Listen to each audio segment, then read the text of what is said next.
Tonight we're on page 309. This is the fifth story in part 2, and the story's title is My Chance to Live. AA gave this teenager the tools to climb out of her dark abyss of despair. This being a fourth addition to the big book, in most cases we don't get that much information regarding the author currently. And you know, I didn't approach it as that was going to be any sort of big deal. But what did turn out to be a big deal was some of the things that we were able to capture from the story. And the first thing that jumped off the page to me was, I believe she's going to end up, and I'll correct myself later on as we go through additional weeks. I did look forward and I did look backwards. This will be the youngest person to come into the program in the book. In the fourth edition, this will be the youngest person, and we see it in the first line of her story. She comes in at 17. Excuse me. She doesn't get sober until 18, which then ties her. We've already seen an 18-year-old sobriety age, and we saw that in Missing Link a couple of weeks ago. So that was a male, got sober at age 18, and now we have a female who comes in at 17 but gets sober at 18. So they're their two youngest sobriety dates in the book, but she's the youngest to come into the program in the book. Little side note on this, as most of you know, I'm down in Raleigh, North Carolina, and this blew my mind. So watch this one. Have a gal in one of the groups that I go to. Tim and Scott know the group. It's the Jumping Off Place. And there's a gal there who came in. Watch this stat now. Careful. If you're going to write it down correctly. She came in when she was 13. She never slipped, key ingredient, never slipped, and she has 30-something years now. Came in at 13. And when you hear her story, thank God she came in. You know what I'm saying? So that was that. Then the other thing I wanted to talk about, you know how I like to look at, like, why is this story in the book? Well, obviously female, obviously young. Other factor is that she has drugs in her story. A pretty good percentage of her experience involved drugs. In fact, she thought that may be her primary. And then the other thing is that there was several attempts at suicide. So we'll call that some level of mental distress. So I think those ingredients are why it was crystal clear to get her story in the book. Now, beyond that, I was absolutely enthralled with the quality of her writing, with her ability to write. And I'll go one step further. Although I didn't identify with elements of her story, I identified with the brand of AA she was exposed to. I understood, I experienced that flavor of how to be exposed to the fellowship and how it morphed over time. So I felt a real connection to this story in reading it, and I hope you do too. So here we go. Page 309. I came through the doors of Alcoholics Anonymous at age 17, a walking contradiction.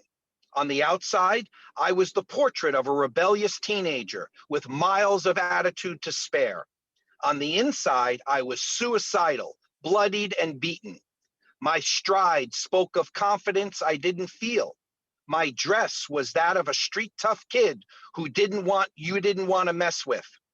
Inside, I was trembling with fear that someone would see through my defenses to the real me. If you saw who I really was, you would turn away in disgust or use my many weaknesses to destroy me. One way or the other, I was convinced I'd be hurt. I couldn't allow that to happen. So I kept the real me veiled behind a force field of rough-edged attitude. How I got to this place is still a mystery to me. I grew up in a loving middle-class home. We had our problems. What family doesn't? but there was no abuse, verbal or physical, and it certainly couldn't be said my parents didn't do the best they could by me. My grandfathers were alcoholic, and I was raised on stories of how it had ravaged their lives and the lives of those around them. Nope, I didn't want to be an alcoholic. In my early teen years, I began to be bothered by feelings that I didn't fit in. Until this point, I had ignored the fact that I wasn't one of the in crowd. I thought if I tried hard enough, I would fit in sooner or later. At 14, I stopped trying. I quickly discovered the soothing effects of a drink. Telling myself I would be more careful than my unfortunate grandparents, I set out to feel better. Drinking released me from the suffocating fear, the feelings of inadequacy, and the nagging voices at the back of my head that told me I would never measure up. All of those things melted away when I drank. The bottle was my friend, my companion, a portable vacation. Whenever life was too insane, alcohol would take the edge off or obliterate the problem altogether for a time. Blackouts became my goal. Though it may sound strange, they never frightened me. My life was ordered by school and by home. When I blacked out, I simply went on autopilot for the remainder of the day. The thought of going through my teen years without a single memory of its passing was very appealing. I hadn't given up on life, just childhood. Adults had it made. They made all the rules. Being a kid stunk. If I could hold out until I was 18, everything would turn around. I had no idea at the time how true those words would prove to be. Driving headfirst into what remained of the subculture left over from the 60s, I took Party Till You Throw Up to new levels. I liked drinking. I liked the effect alcohol had on me. I didn't like throwing up at all. I soon discovered there were other substances I could take that would help me control my drinking. A little bit of this or that, and I could nurse a drink all night. Then I had a good time and didn't throw up. In no time at all, I had arrived, or so I thought. I had a bunch of friends to hang around with. We did exciting things, skipping school, taking road trips, drinking were all a part of this new life. It was great for a while. Getting hauled into the principal's office or being questioned by the police, things I would have been ashamed of before, were badges of honor. My ability to come through these events without giving away information or being unnerved brought me respect and trust among my peers. Outwardly, I was a young woman who was comfortable with herself. Yet, ever so slowly, these actions that I knew deep down were wrong started eating holes in me. My first reaction was to drink more. The outcome wasn't what I expected. I continued to raise my intake without the desired effect. Blackouts became few and far between. It didn't seem to matter how much I drank or in what combination with other substances. I could no longer find the relief I sought. Life at home was falling apart around me. Every time I turned around, I'd done something to make my mother cry. At school, they were looking for ways to be rid of me. The vice principal made it a point to explain his position to me in no uncertain terms. Straighten up or you're out of here on your ear for good. I started this painful spiral to my bottom a scant 2 years into my drinking career. Knowing I had to graduate, I made adjustments to my lifestyle to stay in school. I watched as my friends continued to have fun. A depression settled over me, encasing me in a gray haze. I couldn't skip school anymore. My boyfriend came home from boot camp with another girl. My mother was still crying, and it was all my fault. There were several attempts at suicide. I'm grateful to say I wasn't very good at it. Then I decided since I wasn't having fun anymore, I quit drinking and using. I mean, why waste good booze if you're going to feel just as bad drunk as sober? I held no hope for feeling better when I stopped. I just didn't want to waste the booze. It never occurred to me that I couldn't stop. Every day I concocted some new method of staying sober. If I wear this shirt, I won't drink. If I'm with this person or in this place, I won't drink. It didn't work. Every morning I woke up with a new resolve to stay sober. With few exceptions, by noon, I was so messed up I couldn't tell you my name. The voices in my head became even more and more vicious. With each failed attempt, my head said, "See, you failed again. You knew you wouldn't feel better. You're a loser. You're never going to beat this. Why are you even trying? Just drink until you're dead." On the rare days I managed to make it past noon, there were few brave enough to get within 100 yards of me. I was not a nice person sober. I was angry and frightened, and I wanted you to feel as terrible as I did. A few times I had drinks pushed on me. "Here, drink this. Maybe you won't be so difficult." I always had a nasty retort and then took what was offered. Toward the end, I prayed every night for God to take me in my sleep, and I cursed him in the morning for not allowing me to live. Excuse me, cursed him in the morning for allowing me to live. It was never my intention to end up in AA. If someone mentioned perhaps I drank too much, I laughed at them. I didn't drink any more than my friends. I never got drunk when I didn't want to. Never mind that I always wanted to. I couldn't be an alcoholic. I was too young. Life was my problem.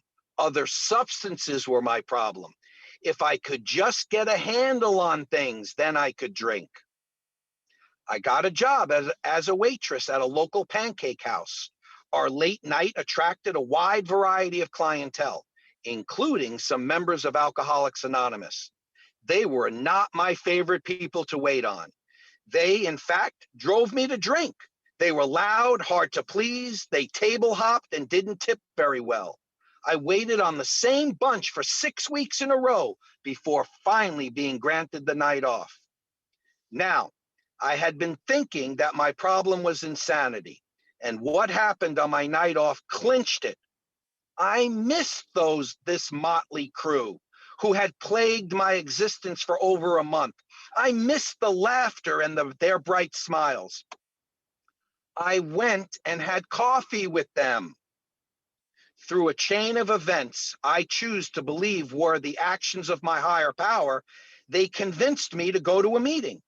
I was told it was a special AA anniversary open meeting, which meant that anyone could attend. I thought to myself, what could it hurt? I wait on these people. Perhaps it will help me to better understand them.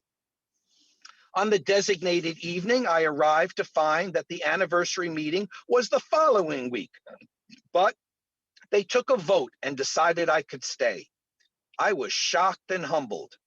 These people wanted me around. It was a concept I had trouble accepting.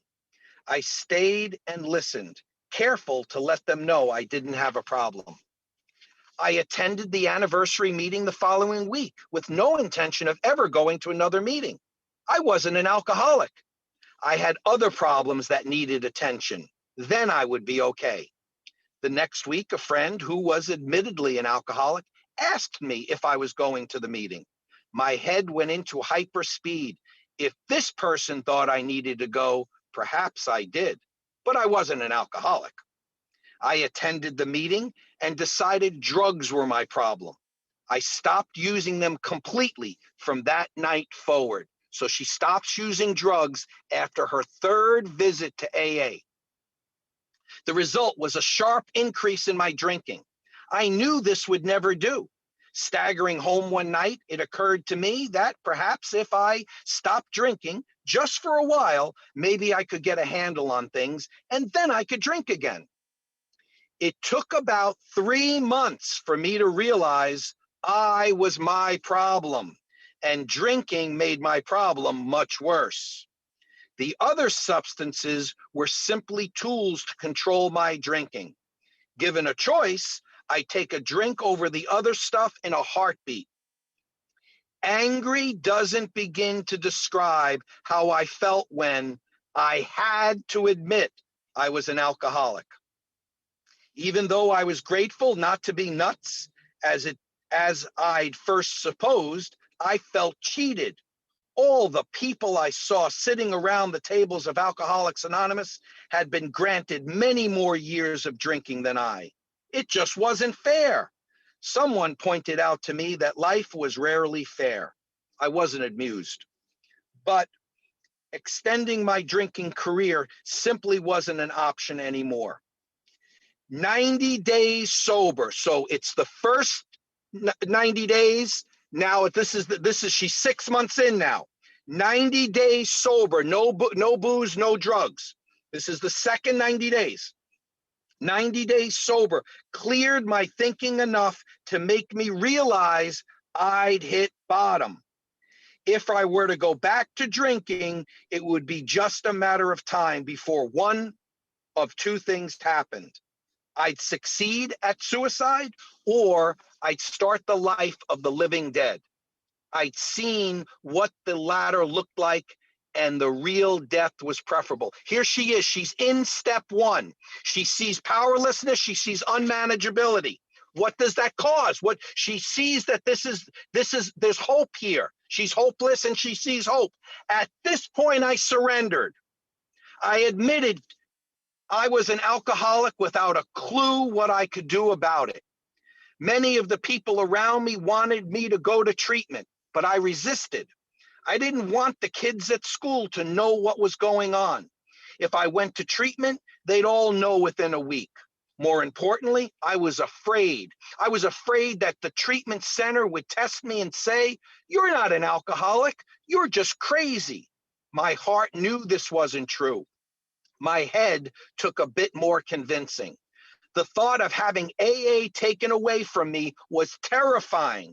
AA was my anchor in a sea of confusion. Anything that might pose a threat to my sense of security was quickly thrust away.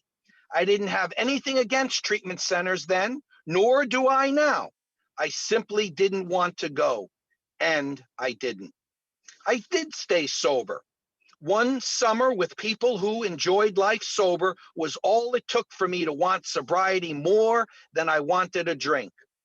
I will not tell you I did everything I was told, when I was told, how I was told, because I didn't.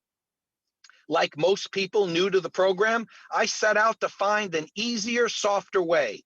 As the big book suggests, I could not. When I couldn't find an easier, softer way, I looked for the person with the magic wand, the one person in AA who could make me all better right now. This was a frustrating task, and I finally realized that if I wanted this life, I was going to have to do what the others had done. No one made me drink, and no one was going to make me stay sober. The program is for people who want it, not people who needed it.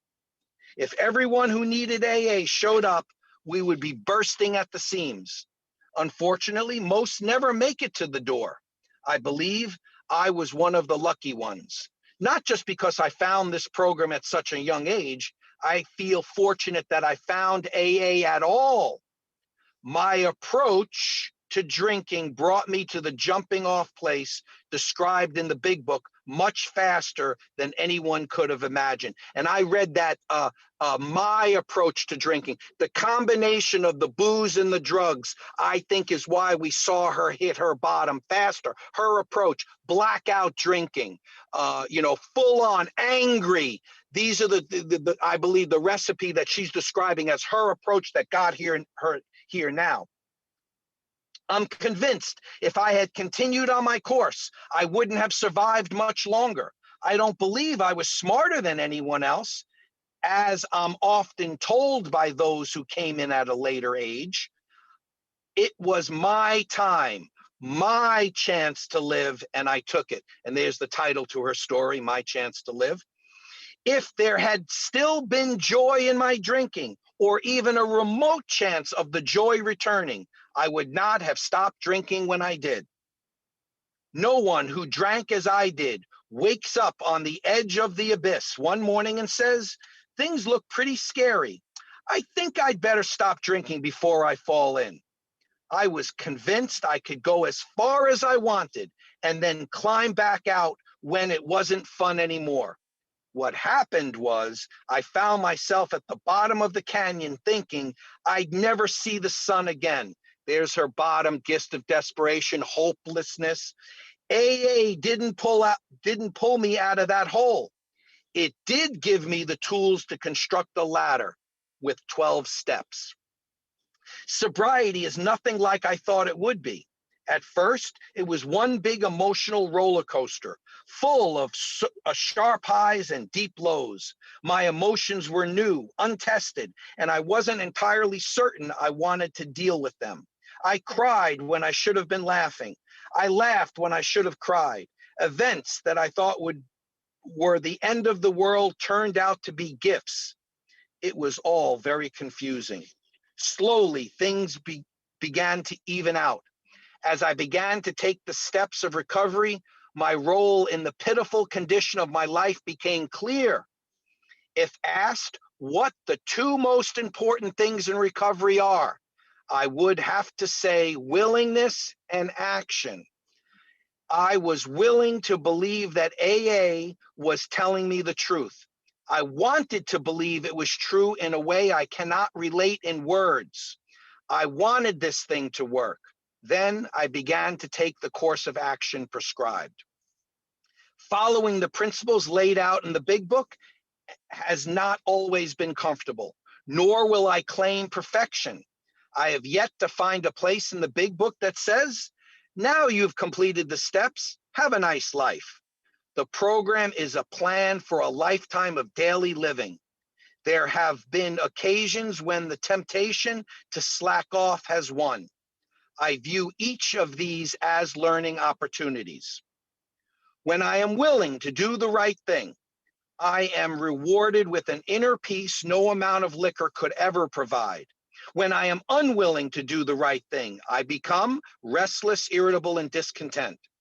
It is always my choice. Through the 12 steps, I have been granted the gift of choice. I am no longer at the mercy of a disease that tells me the only answer is to drink. If willingness is the key to unlock the gates of hell, it is action that opens those doors so that we may walk freely among the living. Over the course of my sobriety, I have experienced many opportunities to grow. I have had struggles and achievements. Through it all, I have not had to take a drink, nor have I ever been alone. Willingness and action have seen me through it all, with the guidance of a loving higher power and the fellowship of the program. When I'm in doubt, I have faith that things will turn out as they should. When I'm afraid, I reach for the hand of another alcoholic to steady me.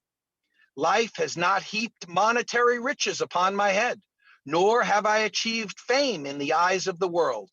My blessings cannot be measured in those terms.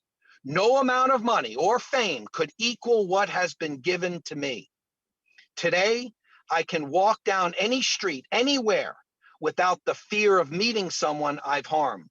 Today, my thoughts are not consumed with craving for the next drink or regret for the damage I did on the last drunk. Today, I reside among the living, no better, no worse than any of God's other children. Today, I look in the mirror when putting on my makeup and smile, rather than shy away from looking myself in the eye. Today, I fit in my skin. I am at peace with myself and the world around me. Growing up in AA, I have been blessed with children who have never seen their mother drunk. I have a husband who loves me simply because I am, and I have gained the respect of my family. What more could a broken down drunk ask for? Lord knows it is more than I ever thought possible, and ever so much more than I deserved. All because I was willing to believe AA just might work for me too. That was powerful for me. I got to tell you, I just recognized all of her, interpretation of, first coming into the program. I would even suggest, she made the statement that she started drinking in the subculture following the 60s. I'll bet, she's basically the same age as me. We would have first experienced AA at the same time. I'll even go so far as to say that this is probably a metropolitan, she talks about walking to school or walking around the streets. That's not, that's a metropolitan concept. And the other thing I wanted to add, a lot of identification, which I said in the beginning, and the other thing I wanted to add on here, and this is strictly a guesstimate, where she says on this last page on 318, life has not heaped monetary riches upon my head, nor have I achieved fame in the eyes of the world. My blessings cannot be measured in those terms. What resonates with me is that I really see this woman as an artist. And because I really think I heard professional writer in here, this is my experience with it. I heard professional writer in here. I would guess that that's her profession. And anyway, I'll stop with that. Thanks.